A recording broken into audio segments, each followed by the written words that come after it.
বেড়া বকরি ছেড়ে দিয়ে লক্ষ্য রাখো, আমার নবী বেড়া বকরি দুম্বা ছেড়ে দিয়ে ঘুমায়া থাকে। লোকেরা আইসা খবর দেয়, খাদিজা গো, এমন রাখাল রাখছো, বেড়া বকরি দুম্বার দিকে খবর নাই, ঘুমায়া থাকে।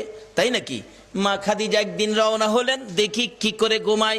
যাইয়া দেখে বেড়া বকরি দুম্বা ছেড়ে দিয়ে আমার আপনার নবী ঘুমিয়েছে। বড় বড় অজগর সাপ এসে নবীজির মাথার উপর ফনা ধরে ছায়া দিতেছে। খাদিজা বলেন, না না, এই রাখালের বকরি জংলার বাগে নিবে না।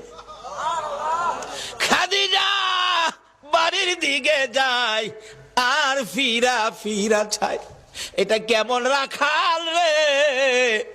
এই রাখাল তো সাধারণ কোনো মানুষ নয়।